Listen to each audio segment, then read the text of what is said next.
இங்க flight accident ஆகி தனியா ஒரு தீவுல மாட்டிக்கிட்டு இருந்த ஒருத்தன் பயங்கரமா வலிக்குதுன்னு சொல்லிட்டு அவனோட வாயை திறந்து பாக்குறான். பார்த்தா உள்ள அவனோட ஒரு பல்லுல கேவிட்டி வந்திருக்கும். பக்கத்துல டாக்டர் யாரும் இல்லாததால அவனோட ஸ்கேட் பிளேட அந்த பல்லுல கரெக்டா வச்சுக்கிட்டு ஒரு கல்லால அதை ஓங்கி அடிச்சு கேவிட்டி வந்த பல்ல புடிங்கிடுறான். அந்த வலியில அப்படியே மயங்கி விழுந்துடுறான். அவனுக்கு சுயநினைவு வந்ததுக்கு அப்புறம் அவனோட உடஞ்சி கடந்த பிளைட்ல இருந்து ஏதாவது யூஸ்ஃபுல்லான பொருட்கள் கிடைக்குதான்னு தேடி பாக்குறான். அப்படி பார்த்ததுல ஒரு பாக்ஸ்ல வீடியோ கேசட்டும், அடுத்த பாக்ஸ்ல ஒரு வாலிபாலும், இன்னொரு பாக்ஸ்ல ஐஸ் ஸ்கேட்டும் இருக்குது. அதை வச்சு இளநீரை வெட்ட யூஸ் பண்ணிக்கிறான். அடுத்ததா கிடைச்ச ஒரு லேடி ட்ரெஸ்ல இருந்து நெட்டை கழிச்சு மீன் பிடிக்க யூஸ் பண்ணிக்கிறான். ஆனா கடைசி பாக்ஸ் மட்டும் அவன் ஓபன் பண்ணல. அந்த தீவுல அவன் சர்வைவ் பண்றதுக்கு அவனுக்கு ஒரு மோட்டிவேஷனா இருக்கட்டும்னு அதை அப்படியே வச்சிருப்பான். அடுத்ததா அவன் கிட்ட இருந்த நெட்டை வச்சு ஒரு சின்ன மீனை பிடிக்கிறான். அதை சமைக்கிறதுக்காக தீ மூட்டுற டைம்ல தெரியாம அவனோட கையை கட் பண்ணிக்கிறான். அதனால கோபத்துல அங்க இருந்த எல்லா பொருட்களையும் போட்டு உடைக்கிறான். அவனோட கோபம் குறைஞ்சதுக்கு அப்புறம் அந்த வாலிபால்ல அவனோட ஹேண்ட் பிரிண்ட் இருக்கிறத பாக்குறான். அந்த தீவுல யாருமே இல்லாததால அதுல ஒரு ஃபேஸ் வரைஞ்சி அதை அவனோட ஃப்ரெண்ட் ஆக்கி அவன் கூடவே வச்சுக்கிறான். அதுக்கப்புறம் தீ மூட்டிக்கிட்டே அந்த வாலிபால் கிட்ட பேசிட்டு இருக்கான். அப்போ திடீர்னு அந்த குச்சி புகைய ஆரம்பிக்குது. உடனே வேகமா ஊதி கஷ்டப்பட்டு அதுல ஒரு வழியா நெருப்பை உண்டாக்கிடுறான். இப்போ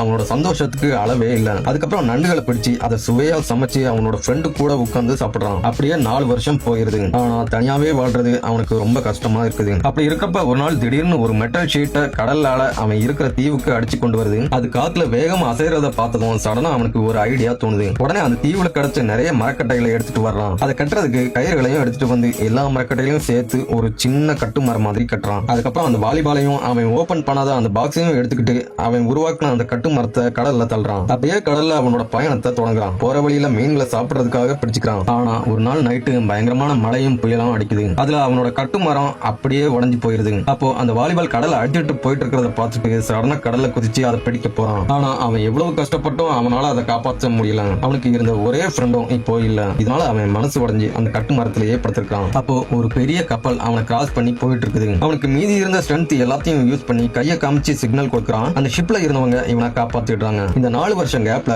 அவன் ரொம்பவும் நேசிச்ச அவனோட கேர்ள் ஃப்ரெண்ட் இன்னொருத்தனை மேரேஜ் பண்ணிட்டு போயிடுறான். அந்த சோகத்துல வீட்டுல தனியா உட்காந்து அவளோட போட்டோவையே பார்த்துட்டு இருக்கான். அடுத்த நாள் அந்த தீவுல அவன் ஓபன் பண்ணாமலே வச்சுட்டு இருந்த பாக்ஸோட ஓனர் வீட்டை கண்டுபிடிச்சு அவரோட வீட்டுல கொண்டு அந்த பாக்ஸை வச்சுட்டு தேங்க்ஸ்ன்னு சொல்லி ஒரு சீட்டையும் எழுதி வச்சுட்டு அங்க இருந்து போயிடுறான். ஆனா அந்த பாக்ஸுக்குள்ள சோலார்ல ஆபரேட் ஆகிற ஒரு வாட்டர் ப்ரூஃப் சேட்டலைட் போன் இருந்திருக்கும். அந்த தீவுல இருந்து தப்பிக்கிறதுக்கான வழி அவன் கூடவே இருந்தோம் தெரியாம அதை பயன்படுத்தாம விட்டு இருந்திருப்பான்.